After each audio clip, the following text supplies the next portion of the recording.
Albert. That's it. I don't know your last name, actually. Ayodi. Ayodi. Ayodi. Okay.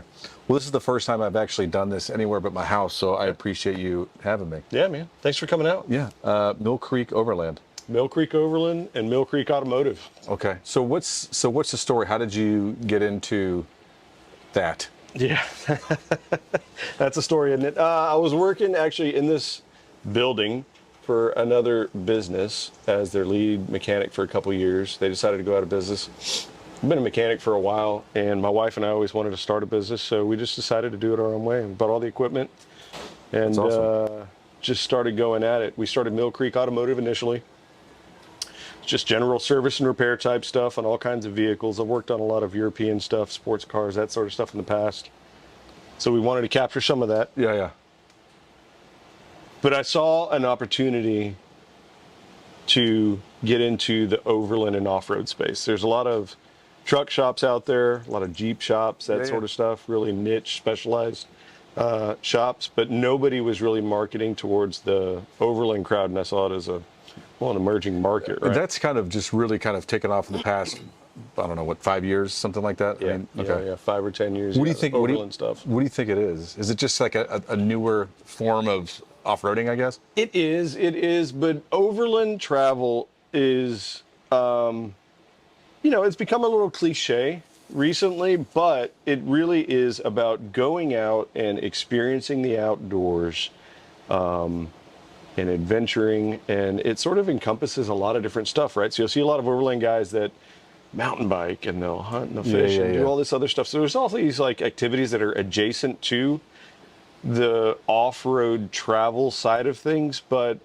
really the goal is just to get out and see the outdoors and experience nature and use your vehicle to do that. And so what happens is we end up taking these vehicles that are from the factory, sort of underbuilt, and just optimizing them for our clients for longer trips and better survivability. Especially now, some of the price tags on these new cars, they're pretty capable as it is, though, aren't they? Is it more long travel, more?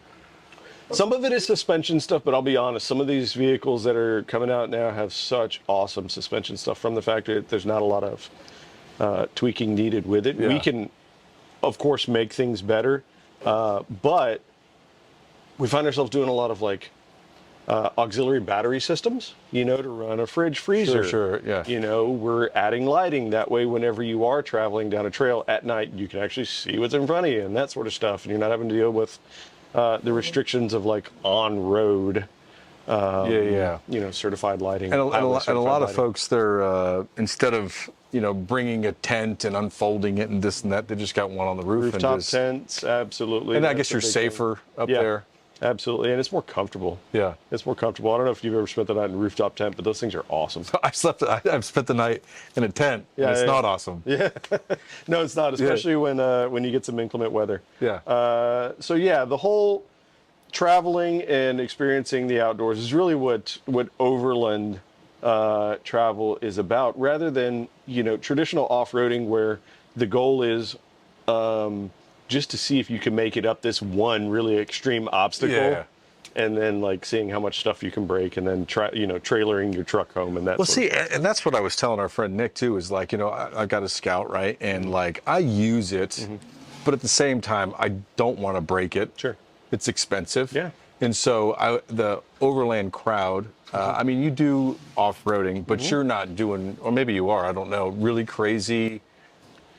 So there's levels to everything, right? Yeah. There's nuance to everything. There are some folks that do that, and we certainly do with our vehical. Do you with your personal vehicle? Yeah, with our Land Cruiser that we take out. Yeah. There's a term that's come out recently. It's kind of goes towards the harder end of the overland off-road stuff. They call it rock landing, right? Okay, so not rock crawling. You're right. Okay, yeah. You're going out and you're traveling, but down more difficult trails and that sort of thing. So doing more rock crawling oriented activities, but also covering some distance while doing it and camping and that sort of stuff. So Okay, well, so you said you had a Land Cruiser. Let's talk about that. So, have you had that for a while? Yeah. Okay, so what's the story with that? So old Misfire is Misfire? as we call her. Yeah, Misfire the 80. Okay. So this is a funny story. So a buddy of mine, Ben Barber, he runs the Nashville Cars and Coffee. He was on a live years ago, and he was like, "I'm going out to check out this Land Cruiser. It's the cheapest one that's for sale in the Nashville area, and I'm gonna go see what it's all about." Well, he comes back on this live, and he was like, "Yeah, nah." Not This thing happening. needs way more work than what is reasonable. And so I said, you know what? I saw that same listing. I'm gonna go look at it. I'm gonna go look at it. Yeah. So I showed up, and cash in hand, one of those things. Okay. Shrewd negotiation, as they say. And this thing was rough, but I ended up making a deal with the guy who bought it, and I just thought it was funny because that's how I found out about it was his live. I still, joke with Ben about it to this day. But this truck had a misfire in the engine, and I knew that my goal with the truck was to swap out the engine, and so I refused for the first 4 years that I owned it to do anything about that misfire. And so every time we needed a part or something like that across town, I'd send my guys out in it, and it was misfire because it always had a dead miss. So anyway, we ended up LS swapping it, and you then did? yeah. Now, why did you do that? Why? Yeah, I'm just curious. Yeah. So the LS swap thing, it is, it's a popular swap. Yeah.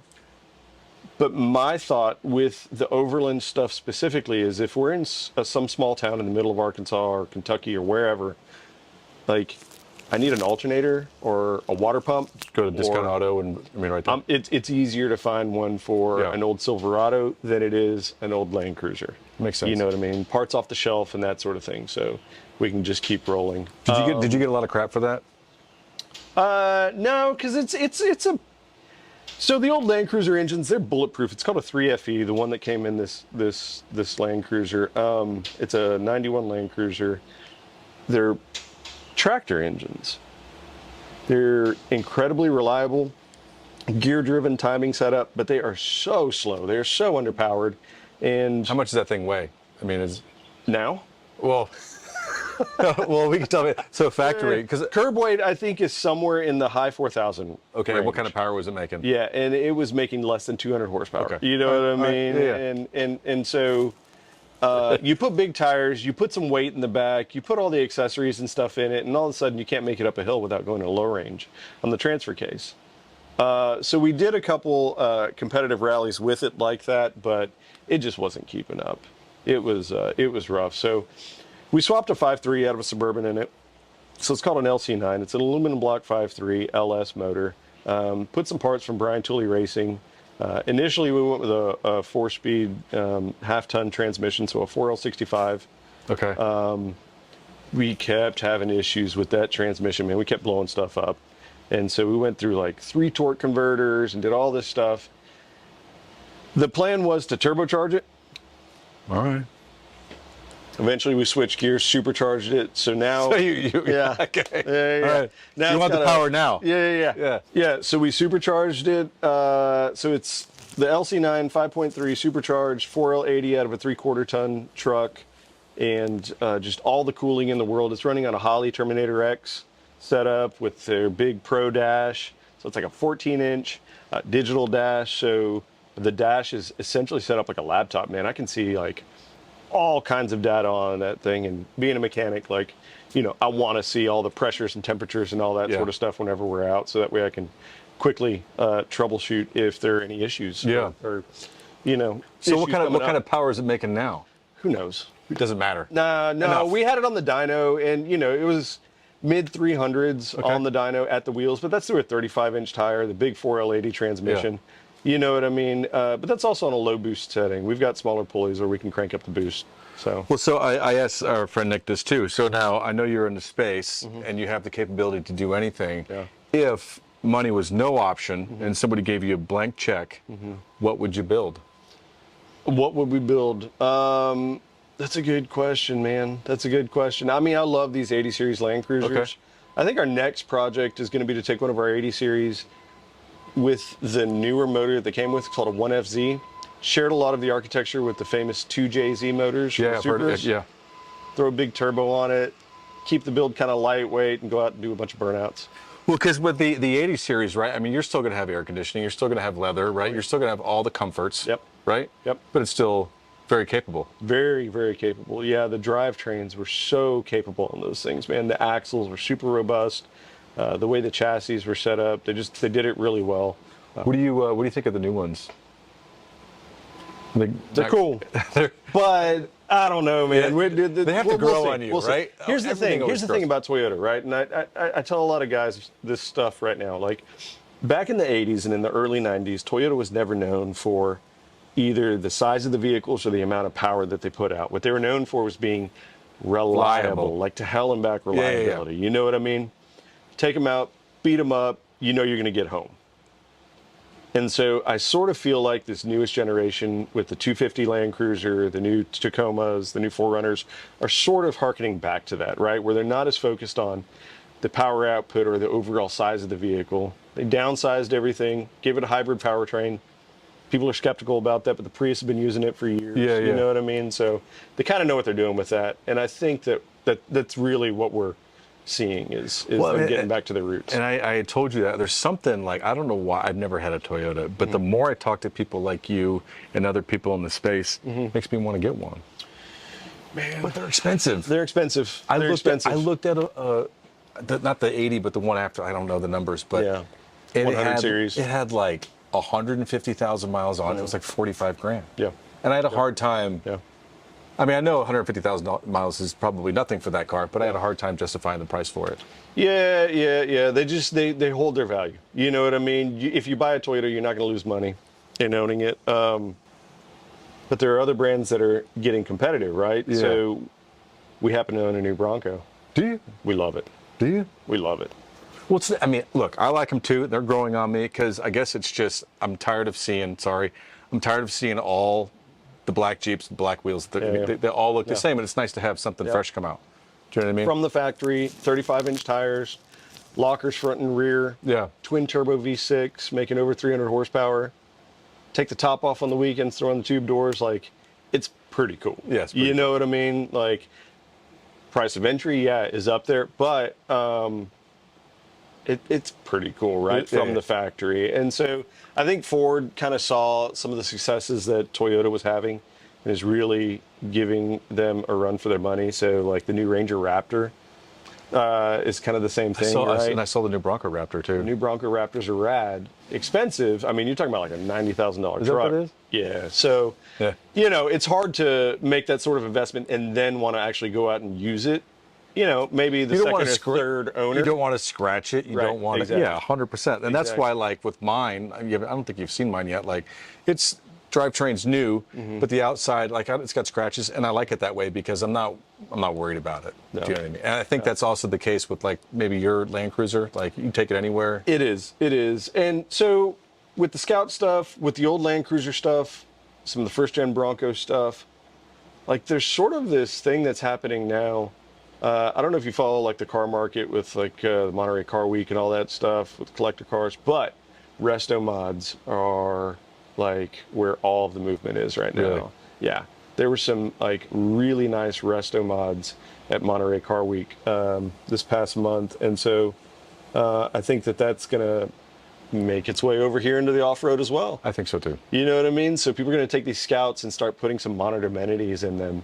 That way they have the old chassis, the cool look, you know, all the nostalgia, but be able to take this thing on a several thousand-mile road trip 100%, confidently. 100%. You know what I mean? Do all the work ahead of time, make the investment, and then just jump in it and roll. Yeah, I mean, I know there's guys do it with Bronco, and there's a few guys do it with the Scouts. Like, you know, anything Scout. I mean, some of their builds are just crazy. I mean, I think they have a brand new chassis. And Really? Oh, yeah. Oh, that's rad. But it's big money. Yeah. You know?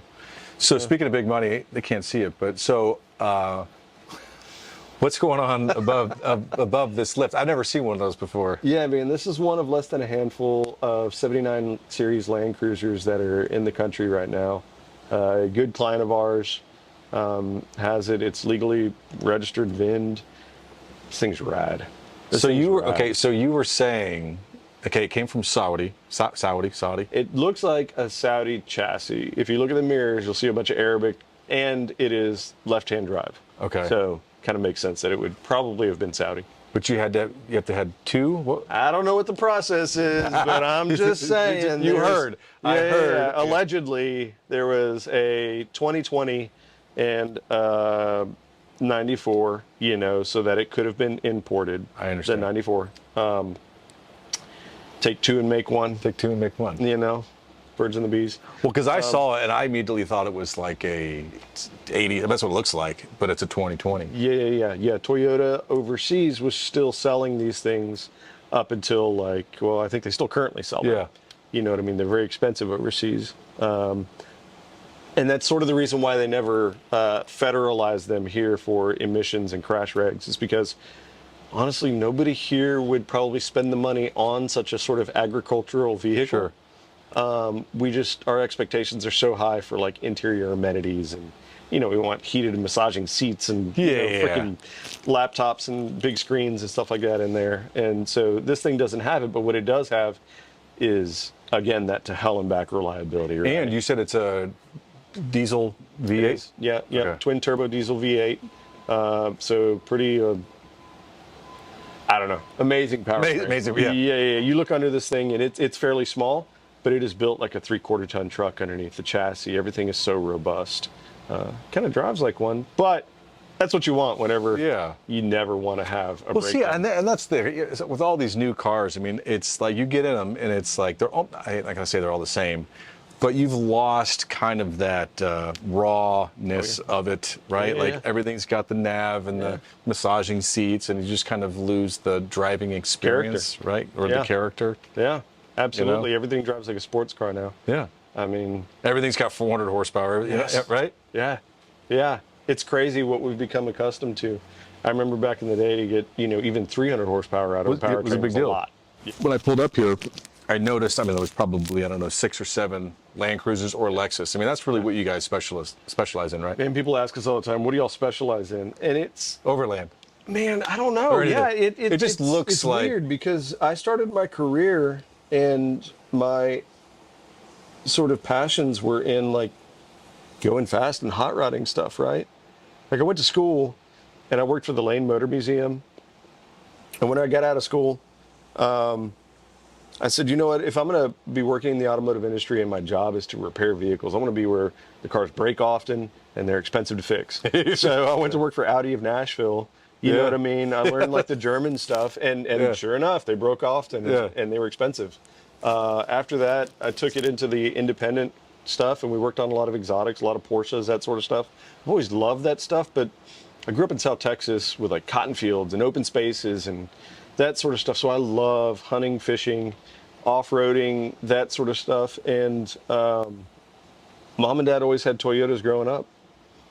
First car was a 4Runner, 94. Your first car was a 4Runner? Well, the first car that I was driving, it was Mom's. 94 4Runner, and then I had a 99. And we always went and test drove the Land Cruisers, but we never brought one home. So my wife always makes fun of me because it's like my hobbies and my everything sort of creeps into almost everything that we do in my professional and personal life, right? So it was maybe inevitable that it was going to happen. Yeah, that the shop sort of turned that way, and that I took the hot rodding side with the supercharged V8 LS motor and ended up marrying it with an off-road vehicle, and now, we're out in the middle of the woods with I don't know how many horsepower and all these fans and big stereos and all this, stuff. It's and looking around here, I'm just curious now because again, I saw a lot of Land Cruisers, and I'm sure you get other things. But is there like a specific package that people look for when they come to you? Like they want, Bilstein shocks, or they want this and that. I mean, is there some things that are more popular than others? Absolutely. Okay. Absolutely. We sell a ton of Icon Vehicle Dynamics stuff, and we sell a ton of Dobinson suspension. They're an Australian brand. And I think a lot of that has to do with customers buy or inquire about what they see. Other people doing and what they see on the internet, honestly, Yeah. based on price, right?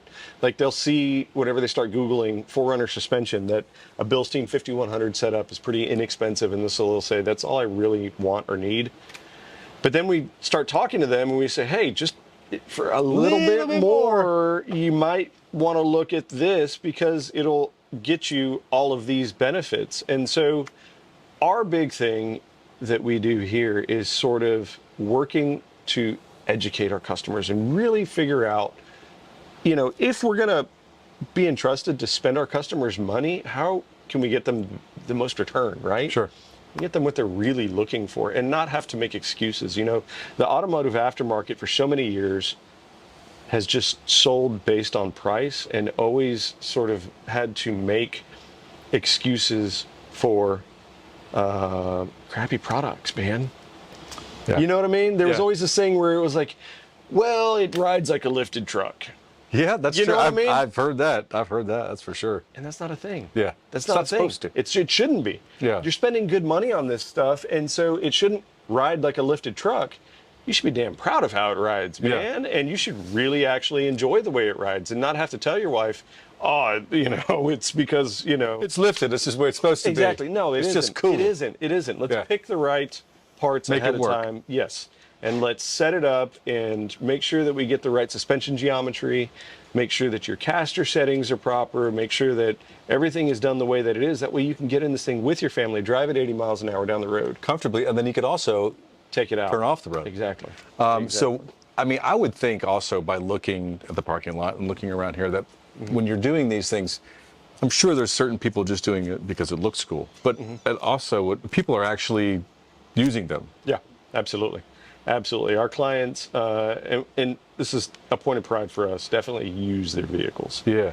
So they go out and they bring them back to us and they tell us like, Man, that hey man, was this is awesome. Yeah, Yeah. I did So much way better. more than what Yeah. we thought. And anyway, it makes you kind of proud to see the work that you do actually being used rather than just sitting in the there driveway. and going to Target. So looking at this again, it kind of looks like a Hilux, right? But the Hilux is more of is it a pickup truck? Yep. Is it a four-door too? They're lighter duty vehicles. Yeah. They. So again, going back to Toyota's thing, the reason why you couldn't kill them was because they were underpowered. So the powertrains were understressed. That meant that the drive lines were understressed. They were just well built. Is there like a common problem with a Toyota? No problems. No, it's not no problems. Yeah. It's just that, when it comes to like maintenance and service and that sort of stuff, especially when it comes to like the 5th gen 4Runners, so that is like 2000, I think, I don't know, 10 to, 22, 23. We're like the Maytag, man. Like we just never see them come in with like mechanical failures. Really? Unless they're self-induced. Yeah. Unless somebody people goes don't off. take care of it or something for whatever reason. Yeah, or they go out off-roading and they actually break something. Yeah. That sort of thing. But honestly, like these things, you just feed them oil and do, your regular maintenance and they're good to go. Yeah, that's awesome, man. They're good to go. That's what's kind of cool about them. I also happen to see a Burt Reynolds car over there. What's going on there? Yeah. What's going on there? Yeah, So you the do the smoky hot rods car. too? Yeah. It's do kind of whatever. weird. Like I said, whenever people ask me, like, what do y'all specialize in? It's like, we probably get the most of the off-road overland stuff, and because Toyota is so big in that space, we get a ton of it. Yeah. But I also used to work on a lot of European stuff. Yeah. So you'll see random, like, Ferraris in here. There's a Dodge Viper out front. There's, all kinds of weirdness, but that Trans Am in particular is my business partner, Mark's. So he always wanted a Smokey the Bandit car. Who hasn't? Exactly. I should have got one before they were too expensive. Yeah. So he actually hit up a guy out in South Carolina that built that thing for him over the course of like 3 months. Oh, that's awesome. Yeah. So cut in the T-tops, did the whole thing. I mean, painted it, striped it. It's a 6.6? Yep. It's got some work done to it. We've got the motor out of it right now. Had some valve train geometry issues that we're correcting. So Nice. yeah, pretty rad. So back to the Overland stuff. So I also see quite a bit of different tires. Oh yeah. What do you usually? Those are BF Goodrich right there, right? I like those. That's What a do you- classic KO2. Yeah. Right. So an iconic tread pattern right? And people honestly will buy this just because they know it, right? Yeah. It's familiar. And to them, that is like the off-road overland tire. It's perfect. Well, what they'll say is like, I don't need a mud tire. I just want something a little bit more aggressive. So that's what I'm going to gravitate towards. The thing is that tire technology has gotten so much better in recent years than what it used to be. That, I mean, the KO2 is a great tire in inclement weather, on the road. It's fairly quiet. But what it's not good at is like mud evacuation, you know, and that happens to be what we get a lot of here in this environment. Yeah. So what we've seen a lot of the market shift towards is these hybrid style tires or aggressive all-terrain tires. We sell a ton of like the Mickey Thompson Baja Boss AT. Yeah. Fantastic tire because the center tread blocks are pretty tightly grouped, but then towards the outside they have big gaps in the side tread blocks to actually evacuate mud. It's a great combination. Tires fascinate me, man. I just got the KM3s and 35s, and I thought they were going to be, and they're not loud at all, not loud. which is amazing. I had mud tires when I was a kid, and but that was what I wanted. Yeah. I used them, but I wanted to hear them sing. Sure. You know, Sure. Yeah, I mean, we have a Maxxis Razor MT on our shop truck, and we've driven across the country and back several times. And minimal wear. They do great off-road. They're super thick, puncture resistant. I think it's fantastic. Tires in general, like, think about it, man. It's this carcass of rubber that is like this thin, and you're going, that we're rolling down at 80 miles an hour with our family in the vehicle, music blasting. And you don't even think about it. Don't even think about it. You know what I mean? And they'll last for 60,000 miles, like on such an abrasive surface as the asphalt. You know what I mean? And then you get the hot temperatures, the cold temperatures. And if you get a little vibration in your tire, we're pissed. Yeah. We're like, that's true. This junk tire? Yeah. It's like, seriously? The fact that this even holds up just fascinates me, man. It blows my mind. Tires are fantastic. Do you see bits of engineering. Do you see a lot of white letters out, or mostly white letters in? Mostly white letters in, but I like white letters out. So you know what I did on mine? Yeah. Because the KM3s, they just have black. And I bought red, white, and blue stickers. Did you buy the tire stickers? I buy the tire stickers. That's because the whole truck's black. Yeah. And what's cool, you can take them off. It probably won't be easy, but it just gives it that little pop of color. It was a big early to mid 2000s. Am I late to the party? Yeah. That's all right. That's all right. Okay. But not in the off-road world. Okay. It was really popular in like the sports car world. Yeah. They like, put the big ones on it. Yeah, exactly. Kind of exaggerate the lettering on the sidewall. Well, it's like I'm probably wearing the same jeans too, man. I'm like just behind in the times. When you get older, like you just don't pay attention to this. Dude, you're not any older than me. Okay. Like, I know what old is. So I feel old every day. So it's cool. Or do people think? I mean, it's almost like. Do you remember those? I love it. Do you remember those wheels? What they call it, like the pinwheel wheels? Those were it. Do you remember the pinwheel wheels? It was like, like this. Do you remember the? And like there was like the one wheel, that wheel, and like the Outlaw 2s. I remember those. They were just like the bullet hole. It was like the bullet holes. And that's all you could get, like in the 90s. And so I feel like maybe my tire stickers are like those wheels. Now that is where everybody's going back to, is like the polished wheel, the polished aluminum wheel, or like the bullet hole style. So we do see a lot of folks, and even on our shop truck, we purposely went for like a high offset, polished aluminum wheel, that classic look. It just pairs so well with these older body styles. Whereas the trend for the longest time was either black wheels or bronze wheels. With really modern fitments and that sort of thing. So are you, that's a good, I'm glad I asked that, because also I might be behind on the trends, but I just like it that way. On older trucks, at least, I like 15-inch wheel. You don't. You got the wrong jeans on. Wrong. No, man. It's just that with a 17-inch, there are so many tire sizes available. Yeah. You can go out with a 17-inch wheel and almost always find a replacement or an equivalent. Some way to get home. And that's really where my mind is always at, and maybe that's my weird criticism. How do you think it, I don't care. Sometimes you just got to care about the way it looks. I like more rubber, less wheel. You kind of like it in between? That's why when you're my customer and you walk in, I'm going to be like, hey, man, you want to drive this thing across the country? Let's get you a 17-inch. That way you can get home if you need to. Okay, but again, we're talking about look. How do you like, what do you like the way it looks? More sidewall is always going to look better in my opinion. So, you like the 15? Yeah. Okay. On an older vehicle, absolutely.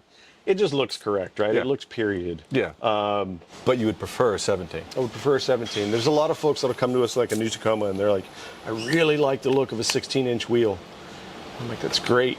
Hard to find, right? Hard to find. Yeah. Hard to find tires for it. You know what I mean? So we can get a wheel that'll clear the brakes on modern vehicles that is a little bit smaller, but it's harder to find tires. Yeah. Okay. So. All right. So with your 80, I always like to ask people, like, what's the, or maybe not even your 80, what's maybe the craziest story that you have with it or along the way, your little journey here? Along the way with the truck? Or just, it doesn't have to be that truck, just like a crazy story. Yeah, I've got some. That damn thing tried to kill me one day. It did? Mine did too. Yeah? What did yours do? Oh, I was driving back. I've told this story like 4 times. Yeah? I was driving back from Crossville. Yeah. At a big scout meetup. And we're driving, and I had a pretty good weekend. Yeah. So in the morning, you know, I was just kind of carefree. Sure. But I was going, and I started to get some vibration, right? And I was like, you know what? I bet if I just go a little bit faster, it'll go away. Yeah, it usually works. So I start going, and it starts getting a lot worse. Yeah. And I was like, man, I should probably pull over. Yeah. I pull over, and I had 1 lug nut left. Yeah, man. That's awesome. 1. And I had all these guys behind me, so I'm assuming they shot off, and luckily they didn't hit anybody. Yeah. But the wheel was like this, and it was the front driver, 35, in a 50-year-old truck. That's right. I probably shouldn't be sitting here. So, yeah, I had to tow it home. I was sitting on the side of the road waiting for a tow truck, and I started watching Netflix because it took forever. Everybody left me. I'm just sitting there watching Netflix and cars. I'm just shaking like this. That's hilarious. Yeah, tore the rotor. Oh, my God. So, okay, your turn. Yeah. So, LS swap, right? We're doing all this work on it. Ended up finding out the heater doesn't work. Needs a heater core. I don't know if you've ever done that on a vehicle, but the whole dash has to come out, right? So it's brutal. Okay. You got to keep pulling stuff out until you get to the middle of this truck. So I've got everything out of it. Well, in order to clear the dash to get it out, I had to pull the shifter into like low range so that everything could pull further backwards. Does that make sense? I get everything back together, and it's right over here on this lift, but the wheels are on the ground. It's time to start it up. I reach in to start it up while my feet are on the ground, reaching into the vehicle. It fires up in gear. The door pins me. What? Yeah, because the 2-post lift hits the door. Yeah. And you're in between? The truck starts driving through the wall. Are you serious? This wall? Yeah. Yeah. I'm like reaching in, trying to shut it off. It was one of those moments where I'm like, man, I should know some better. of this stuff is really dangerous, and we lose sight of that. You know what I mean? We got to have respect for these things, right? I mean, I am sitting under... We talked about the weight of that truck earlier. I went and took it to a CAT scale to figure out what it actually weighed. 7,700 pounds. But you're towing, is that with the trailer? No. 7,700 pounds? We have an auxiliary tank. That's another 18 gallons of fuel, right? We have steel bumpers, front and rear. On that rear bumper, we have 3 jerry cans, so it's an additional 15 pounds of fuel. 35-inch tires with bead locks. Each corner is like 160 pounds worth of wheel and tire. You know, 7,700 pounds. That's a lot. The V8, the transmission, the drawer system in the back, the refrigerator, on and on and on. It just adds up. So how many gallons of fuel do you carry at once? Yeah, do the math. So it's like 20 gallon main tank, 18 gallon auxiliary tank, 15 gallons on the rear bumper. And we use every bit of it. Yeah. Well, it's around 50 gallons. Yeah. Okay. Yeah. Imagine a 50 gallon drum that we're carrying around with us, and we use every bit of it. So my point is that like there are those moments in this industry, in most industries, right, where you got to like gut check, like, hey man, we got to have respect for this stuff. 100%. This is dangerous. That's how you get hurt. know what I mean? Yeah. Exactly. We go off roading, we start doing all this wild stuff. We got to remember, I got to drive this thing home. Yeah. You know what I mean? So you got to be careful with some of that stuff. It was funny. We did G-Smitter. It's a great Smoky Mountain trail ride a couple months ago. G-Smitter. Okay. It's an off-road event, very Land Cruiser oriented. We're out at Windrock Park. On our way back, had a great weekend. New vibrations and stuff like that. You know, we busted some stuff up, but the truck just like goes to idle and tries to shut off while I'm on 840, almost back here. Like, what's going on? I go under the hood and look. The throttle cable broke. Oh. What am I going to do? Well, I'm not going to call a tow truck. I'm like 15 miles from home. I'm going to fix it right here. Go in the back, got some electrical wire, you know, got a butt connector, butt connected it at the throttle body, drove it all the way home with the hand on the, it was awesome. It's fantastic. I love those sorts of stories. I'm glad I did that. I mean, I've had my Scout a long time. Yeah. So for some reason, I don't even know what you call it, the arm on the gas pedal, it was faulty and it broke. Yeah. And I was driving it. And it was a manual at the time. Yeah. But it would still work. Sure. So I was driving like this. I'd pull the throttle with my hand and shift. Just looking, peering over the dash? Yeah, I mean, it was all the way down here. I love it. That's fantastic. But how else was I going to get home? Absolutely. I think my dad was in the car at that time, too. He's like, what the hell are you doing? Yeah, and my wife, she looks at me, she's like, you did what? Yeah. You know, and that's fun for you? Yeah. And I'm like, absolutely. I figured it out. Absolutely. That is the fun for me whenever we're doing these things, is like finding these issues and figuring out a way to overcome them and to move on and just, you know, get through. And at the end of it, you feel so accomplished. You know what I mean? You got home. You pulled in. Absolutely. And it's a great story. Exactly. You know? Exactly. That's awesome, man. Yeah, man. I think that's good, don't you? Cool. Thanks for having me, man. Absolutely. Thanks for coming out. You got a cool place. I'm going to walk around here. Yeah.